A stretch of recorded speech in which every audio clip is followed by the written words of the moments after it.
Welcome to Alex and Annie, the Real Women of Vacation Rentals. I'm Alex, And I'm Annie. and we are joined today with Wes Smith, who is the co-founder, CEO, and chairman of Direct Software. Wes, it's so good to see you today. Hey, ladies, long-time listener, first-time caller. Thanks, thanks for having me. Well, welcome to the show. Before we get started, why don't you give everybody a little bit of your history, bio, how you became top dog at Direct? Sure. Hey, everybody, my name is Wes Smith, co-founder, CEO, and chairman at Direct. To start out about Direct, I guess, to industry outsiders, Direct is a vertical SaaS platform offering asset management, booking, and back office software tools for professional vacation rental managers and RV rental managers. We also streamline distribution to top channels on the vacation rental side: Airbnb, VRBO, Google Vacation Rentals, Expedia, Booking.com, and on the RV side, RV Share, all of which we're directly integrated with. And then I guess to industry insiders, Direct can simply be described as a PMS and a channel manager and a do-it-yourself direct booking website builder that I'm excited to talk about today. But I guess in addition to those 6 channels we're directly integrated with and growing, we also offer a marketplace with dozens of third-party integrations you're able to connect with. And we also have a very robust public or open API that you can really tap into Direct and build and connect any external websites or apps. That's just a bit of background on Direct in terms of what we do. We have hundreds of vacation rental managers and RV rental managers powered by Direct throughout the US and pockets across the globe: Caribbean, Latin America, UK, EU.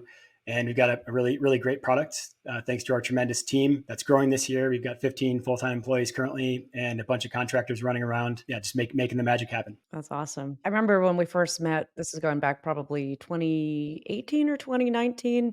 And myself, along with the team at Condo World, we were just really impressed by you because you had a kind of a fresh look on software that at that point, a lot of the companies we have been talking to just didn't have. And it was mostly, everything was closed off systems, no open APIs. And if you wanted to get into an API, you had to spend $50,000. And you were like, no, let's work together. Let's figure something out. And I think you've just kind of continued to do great things in the industry. And that's really the position that anybody for the future needs to continue to have. But really interesting too that you've gone into the RV side. And that's one Mhm. thing that none of your competitors has done that. And I think that's really a unique thing. But where did that come about, or how did that come about? It's been a journey that I've been on. I've been in the short-term rental technology space for 13 years now in May. Just a quick background before I get to RV side of things. Got my start with a very nichest of the niche vacation rental marketplace called Game Day Housing, which is where we connected single-family homeowners near football stadiums and college football towns with traveling fans for football weekends and commencement weekends. So that was how I got my start. I then co-founded a spinoff for the greater vacation rental marketplace called Vaystays. And at the time, we're trying to go up against Airbnb and VRBO. If you can believe we were that crazy, but we were trying to get supply, and we ended up integrating with the 3 largest SaaS platforms at the time: Streamline, V12, and Expedia. And that allowed us to scale our supply north of 25,000 listings to get the marketplace going. But along the way, I guess the challenges, to your point, Alex, with API integrations and whatnot, I mean, that was extremely time consuming and costly to integrate with those PMSs. And the level of just disenfranchisement, I guess, that the suppliers of Vaystays, the customers of these platforms had for the software that they ran on during and post onboarding was pretty palpable. So that was when I made the decision. I became CEO of the company and chair of our board of directors, and made the decision to start to pivot to building Direct from scratch in 2018 to kind of go after a more modern and scalable solution. So that was several years ago now that the idea was kind of born.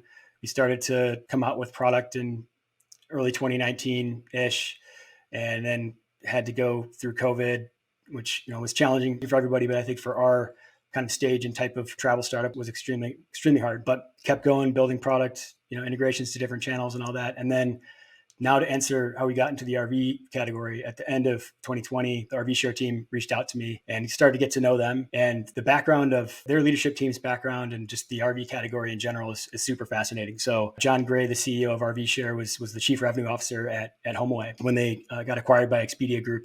And he was with them from the start. I think Carl Shepard and Brian Sharples brought him on first. So I think he was the first employee, if I'm not mistaken. But he, got out of that the vacation rental side of things and saw that the RV rental category was kind of headed in a similar direction. So he reached out to us to see if we were interested in being their preferred software partner.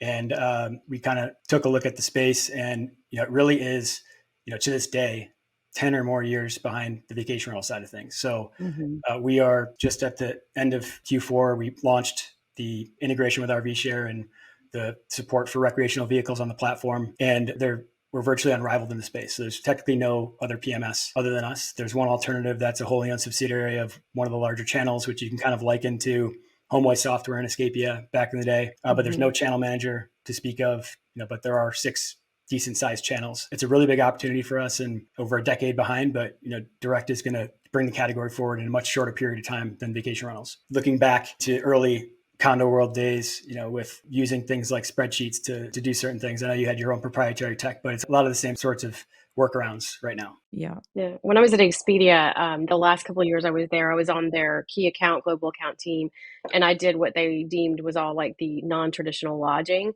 And so RV parks fell into that. And we so when they got into vacation rentals, there was a lot of that opportunity out there to like work with some of these mixed use camps that had RV sites and had cabins and RV rentals and stuff. And I worked with a company, I think they were called Thousand Trails.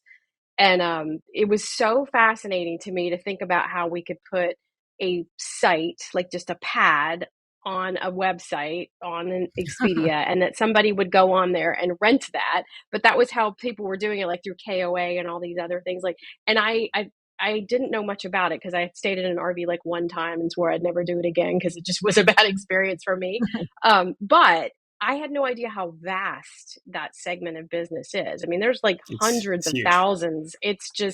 It very much rivals like a small sector of like the hotels, like maybe independent hotels. I mean, it's huge. So you're in like a space, again, it doesn't sound like anybody's trying to knock you off the throne. So you're doing all the right things with the right people. Yeah, it's super exciting. I look back at my very early pitch decks thinking through direct, like 2017 before I got started. I think even 2016, I imagined a future where any rental asset class could be managed in a single platform. And that future is what direct promises. And, we're still moving forward on it. But, today the platform can support all types of stationary, I guess we'll call it, short-term rentals, from vacation homes and cabins. We can support boutique hotels.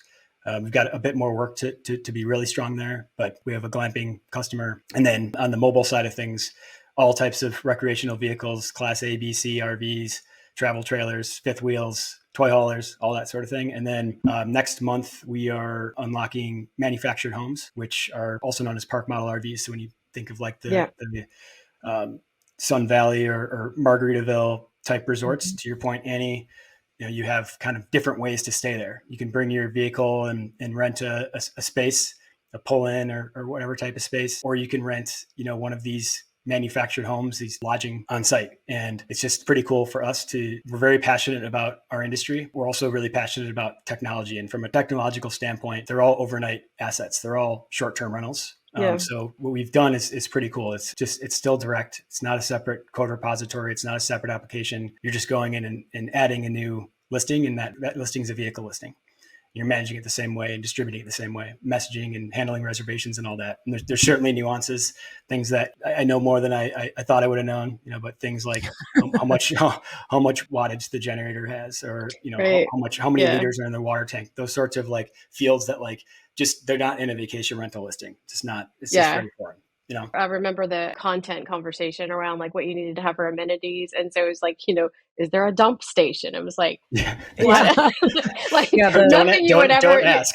Don't ask. Yeah. And it was like, no, you can't dump on site. And I'm like, do I really need to put that? But it's like, those are important things for those people that are traveling on that space, but things that you would never think about with a true vacation or a traditional vacation rental. Exactly. Different set of FAQs for sure. Right. 100%. Do you have clients that have rentals in more than one type of segment right now? Yeah. So before we launched the RV category, we have had examples of vacation rentals and boutique hotels, or vacation rentals and glamping. We've even had workarounds to rent out just boat slips, or renting out a Range Rover that's available, kind of thing. Obviously, we're not ready for doing that the right way, and it would be a distraction at this point. But yeah, since we launched just about 3 months ago now, we've had really good, really tremendous traction in terms of new fleet accounts, fleet managers. And there's been a couple recently who've talked about having Airbnb. Can they list their short-term rental on Airbnb, which we're exploring right now. Interesting. Yeah, that was gonna be my next question was, do you do boats? So, like, overnight boats? But, yeah, nothing yet in water sports? Yeah, so I think the infrastructure that we're building out will allow us to execute in these new rental asset classes relatively quickly. So one thing that's really cool is when you're adding a vehicle listing, our system is subscribed to a vehicle gem that basically it's completely dynamic. It's not our database, but you'll select your make, your model, your manufacturer. So think when you're on like Carvana or Auto Trader kind of thing, they all just populate it. And there's a new year and there's new inventory that just comes in automatically. So there's going to be those sorts of ways we can leapfrog, I think, if we were to get into something like boat rentals. I think houseboats would probably be something that might come sooner. It's a big world out there. And then you kind of get into where do the lines blur with, residential, long-term Mhm. rentals Yeah, or yeah, corporate travels, the in between there, or bigger hotels. Again, yeah. these are distractions for direct right now, but we've had people use workarounds to, they have a short-term rental in their program that isn't performing well or whatever. So they move it to a long-term rental and they've used workarounds to handle lease payments in direct, which isn't ideal. I wouldn't frankly Mhm. recommend it, but So, you talking with us today, I think you've got some big things in the works that we wanted to kind of dive into and have you share with our audience. sure. You guys are always innovating, it sounds like, and so you've got something new on the horizon. Yeah, it's something that we're really, really excited about. We've been working on it for a long time, a lot of market research, but I guess to start out with, in the rapidly evolving vacation rental and RV rental markets, I don't think either of you would disagree that having a robust online presence is really essential. You've built this brand, you've worked so hard, and having more of a direct presence and increasing your direct booking volume is usually important, and reducing margin compression from the channels and reducing your reliability on the channels, which can do unpredictable things, really important right now. So we're direct is at the forefront of this with a revolutionary new content management system, aka CMS, and a brand new direct booking engine that we feel not only addresses the very unique needs of short-term rental managers, but also sets new industry standards in terms of performance and quality and ease of use. So really, really excited about it. But I guess before I kind of dig into what the CMS can do and what the booking engine can do from a really high level, the CMS itself is very easy to use and fully customizable. The CMS, just to be clear, where you'll customize and edit your homepage of your website and all of your landing pages. In terms of the booking engine, it's very user and Google friendly. The system is also multi-brand compatible. So for larger operators who are acquisitive or have a presence in multiple markets and have multiple brands, seamlessly manage them all in one system. And then it's also relatively easy on the wallet compared to the other alternatives out there. So now kind of moving into the CMS itself, website management can be very time consuming. So we've designed our CMS to be as easy to use and efficient as possible. So it starts with a pre-built homepage template that allows you to fully customize and tweak while you get to learn the system, which isn't hard to use because we have built a visual page editor that employs what we call slices, which you can think of like content blocks. They're reusable, fully customizable, and you can mix and match and rearrange slices in really endless possibilities. But they really allow you to move quickly, design quickly, deploy, release quickly, instantly, actually, and really maintain your brand consistency in the process. So it's a really cool interface that our team has built. And then in terms of the booking engine, so the shopping and booking engine is what's going to be the search page, the listing details pages, the checkout page, success flow, et cetera. That's also completely brand new. And the whole package together, I would really challenge anyone to take a look at it and let me know if you can find another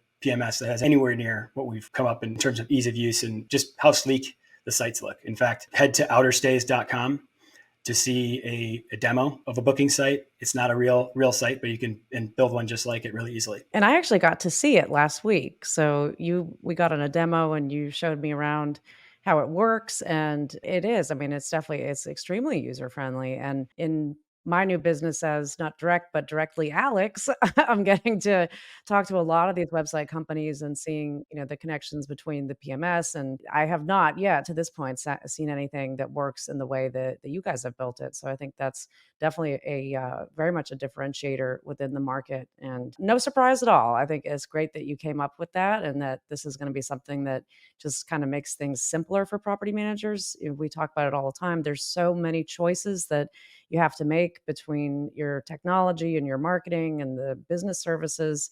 Like, just make things simple for people. And I think that's what you've done. Yeah, I mean, it's fully native, so we're not relying on any third-party system whatsoever.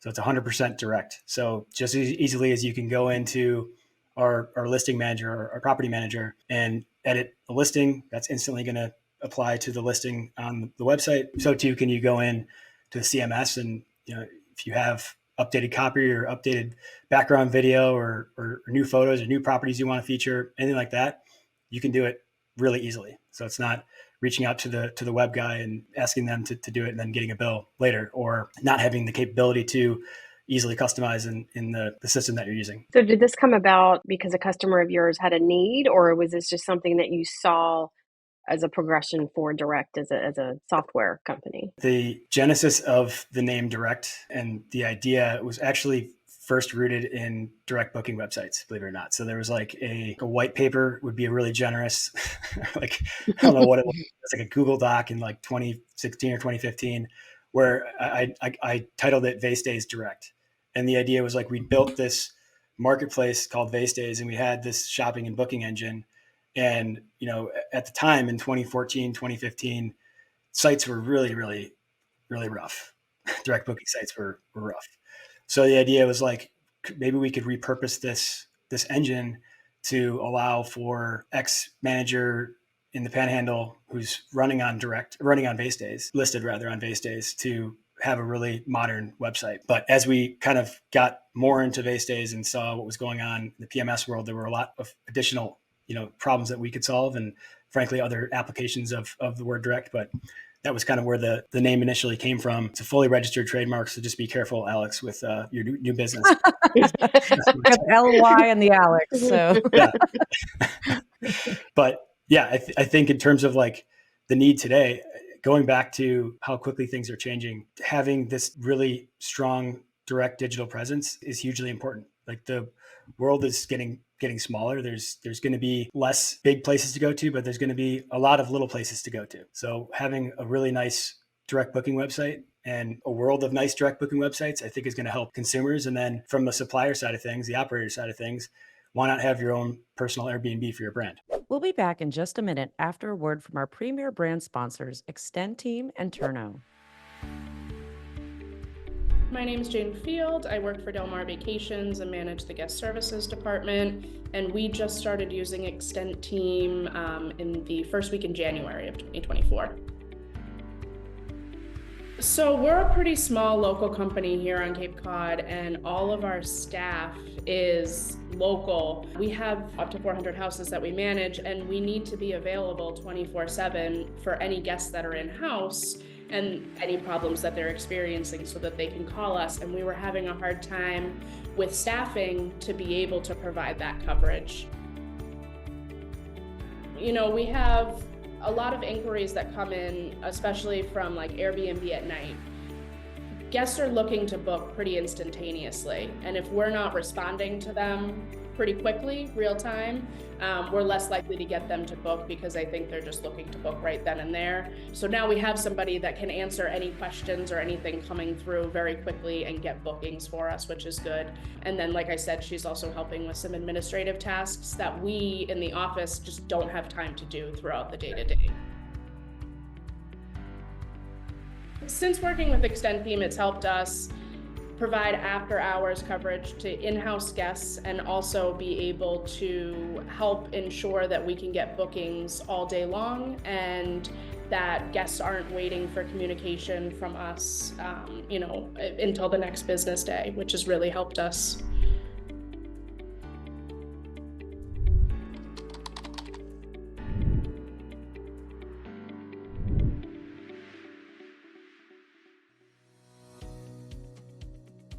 I'm Kanan Whited, and I've been a Turno user for about 2 years, and I have placed Turno and marketplace cleaners through hundreds of properties throughout 3 or 4 states across the country.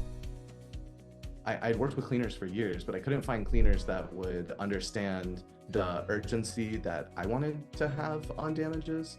So cleaners would tell me that sheets were stained and needed to be replaced like 2 weeks after guests would be there, like finally when they would get around to doing the laundry. And by then I would have had already, rated the guests 5 stars, and so they had a great stay, and that they were great guests. And meanwhile, they weren't. And the cleaners that I found on Turno have been just remarkable. The Turno marketplace is full of these amazing cleaning companies that have so much capabilities and accountability, and they do just a really, really great job. The first time I used Turno, I was set up with a cleaner and his team. And I came in and I trained them all on how to do the listings. Then the next day they didn't show up. But because I was on Turno, it was okay, because Turno knew that they weren't going to show up, and they pulled in another cleaning company. Turno customer support is like a huge team. There's literally hundreds of them. It's massive. Everybody is just like a great team over there. The customer service is really skilled in understanding the back end of Turno. What I appreciate a lot about the Turno customer service is that when you tell them you're having trouble with something, they don't just write you back and tell you like step by step how to do it. Like they write you back and say, I did that for you, and if you want to do it yourself next time, this is how you do it. Through the automations available in the Turno app, I have been able to streamline and automate so much of my Airbnb business. The activities that you can handle and the automations that you can handle inside of Turno really do automate so much of the cleaning process, which has helped me save so much money and increase revenue.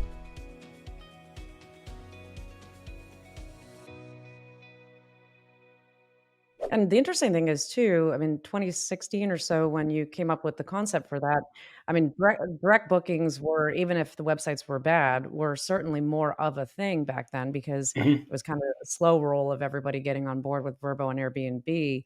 But I love that now in this new iteration, you're truly living to your core of what you intentionally set out before you even really knew that it was going to be as much of an issue as it is now. And I think, with all the competition that's on VRBO and Airbnb, 55% increase in listings just in South Carolina area last year. People are finally starting to understand, if they haven't been in the business that long, that this is why you have to have that direct booking Mhm. strategy.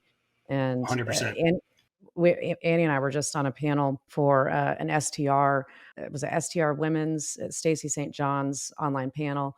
And in the comments, there were so many women on there that were asking. It was about direct bookings. They kept asking, where do I go to get a website? Like, how do I do this? How do I do that? There's so many people that are just like, they're so fresh into this that they don't know a lot of those questions. So I guess that leads me to my next question for you. Most of your clients that we know at least are somewhere in that mid-range size manager, but do you kind of span the gamut of small, under 5 units, and how far up do you go in terms of enterprise? Just to be perfectly clear, direct is extremely scalable. So while we don't have clients with thousands today, the system can absolutely handle it. And going back to those early pitch decks and ways of thinking, Steve Milo I've actually known since 2014 or 2015. Remember before we integrated with the Escapias of the world, integrated vase days with it, the first thing that we did was scraped homeaway.com. And I had an Excel spreadsheet with like 1.5 million rows in it. And I remember just creating pivot tables and trying to find who the big dogs, because I was like hitting the phones and closing, somebody with 1 or 2 properties took just as long as closing somebody with a lot. So I found Steve Milo, and I remember just like begging him to like list on base days. And he's like, no.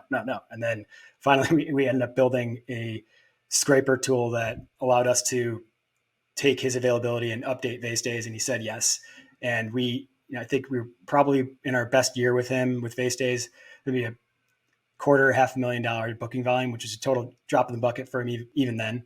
but it was enough to get his attention. And we've had a nice relationship since then. As we were kind of like thinking through how we would architect direct to be scalable, we thought of the Steve Milos of the world, who are acquisitive, who have multiple brands and have multiple markets that they're operating in. So one of the key functions of direct is our inventory segmentation that allows you to create a high level portfolio. Think like a Florida market or a Colorado market, and then have sub portfolios within that portfolio for maybe beach neighborhoods on 30A, or in Destin or whatever, you've got various complexes that you have numerous units in. And then below that, there's more levels like unit groups and stuff where you might have like units that have similar identical pricing or availability strategies.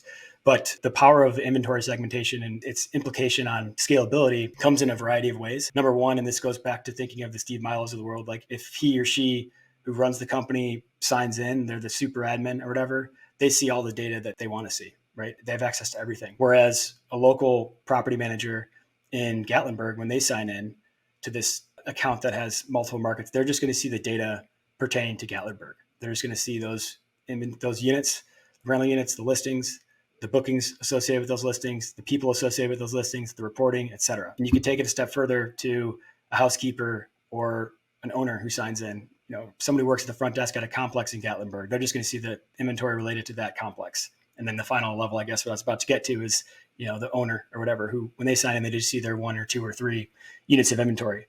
But it's really inventory segmentations and scalability. It's very powerful because you can associate the segments with a variety of different objects in the system. Examples I just gave are related to people in the system, but it also has impact on reporting and filtering and sorting data in the system and associating with like objects like rules, like fees and taxes and stuff. So you go in and you add a new fee or a new tax.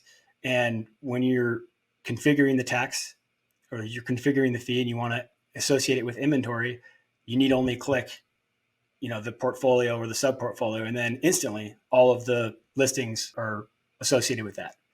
So it's just really, really fast way. But I guess long story short, Alex, we're very scalable right now on the vacation rental side. Our average number of units is around 70. We do have some, I think our smallest is 4.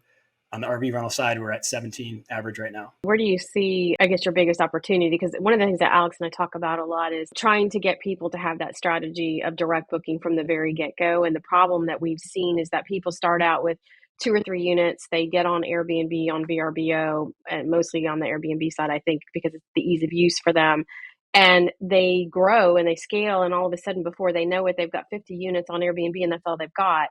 And they never built a brand to back it up. So it's almost like having to go back to the beginning and start over for them. But what you're allowing for people to do is start from that first unit, start out that way. So do you see yourself really focusing on that smaller operator, or do you kind of feel like you have a good opportunity at all sizes? I think it's fair to say that right now there's some interesting things happening in the market in terms of PMS, things that are having an effect, I think, on how their customers are viewing the future working with them.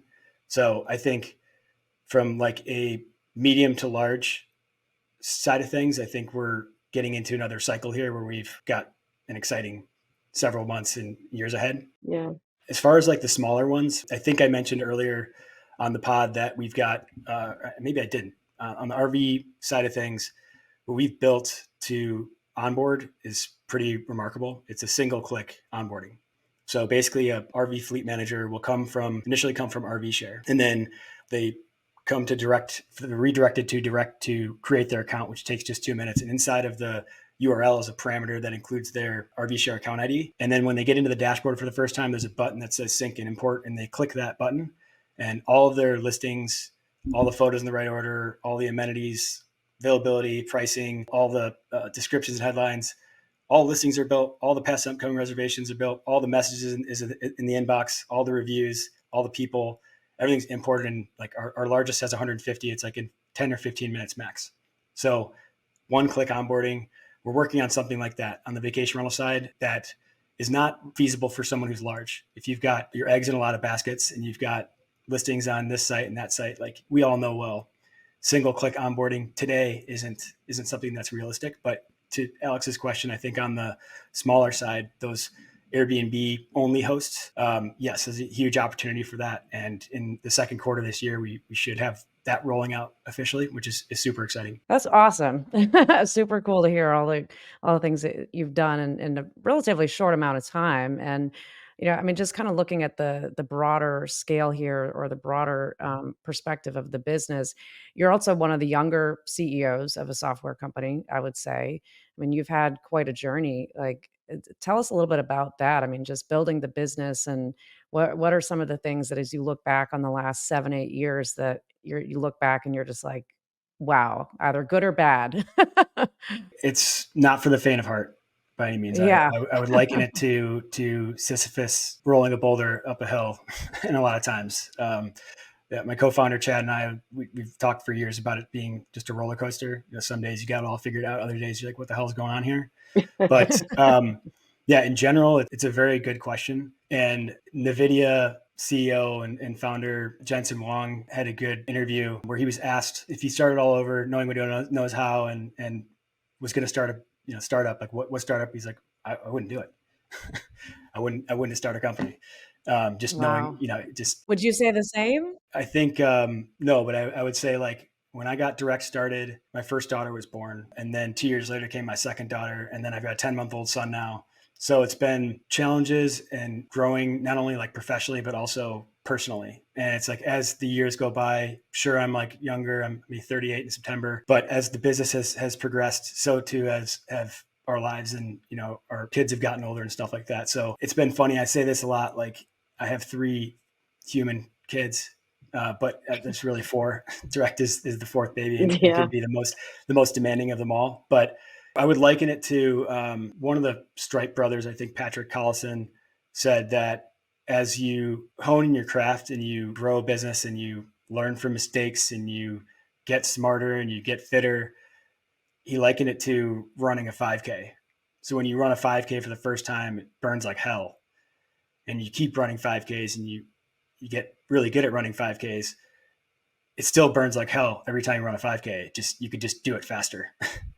Yeah. So that's kind of how, if I were to wake up in my brain and body from 6-7 years ago, I wouldn't be equipped to solve the challenges and make the decisions, snap judgment type stuff that I can do today because of what I've been through in adversity. And as a CEO of a technology company, and probably every company, we have a really amazing team and amazing problem solvers, but there's some problems that I'm the only one who can solve. So it's like, Yeah. the distillation of the worst problems come to the CEO. And that's something that you just have to be okay with and live with to be able to survive as a CEO. Yeah, it's lonely at the top. One thing that we love about the vacation rental industry in general is that Mhm. it's a pretty loving, supportive, a collaborative community. You're obviously in RVs as well, so you're kind of like getting outside vacation rental. But have you found for when you started and to now that you've had the support, obviously working with somebody like Steve Milo, getting him to take notice is super helpful because he's a brilliant man and he can provide a lot of feedback and honest feedback. So it helps you, it helps you be better. But have you found other people along the way that have been able to be there to kind of say like, okay, this is what you should be doing, this is what you shouldn't be doing, and just be a sounding board for, yeah. Absolutely. I mean, there are a few individuals in our space that I'm incredibly close with, and look to them like big brothers, and when I've had to deal with getting through certain challenges, it's a lonely life. Work as a CEO, it can be lonely, but mentorship and advice from folks who have either been through the same situation or can liken what you're going through to something else they've been through is just hugely impactful and allows you to keep going. But yeah, this industry is a wonderful one to be in. It's very tight knit, as you all know, and it's exciting. Where do you see yourself in the next 8 to 10 years and direct? I mean, is your plan to always keep it private, or would you go public or sell or Crystal ball is out. There's a variety of ways that it can go, and I've obviously thought through various strategies and exit and where this could go. But really, day to day, I'm focused on the mission and the vision. And the mission is to provide great technology and solve for the unique challenges that short-term rental operators have at a really high level.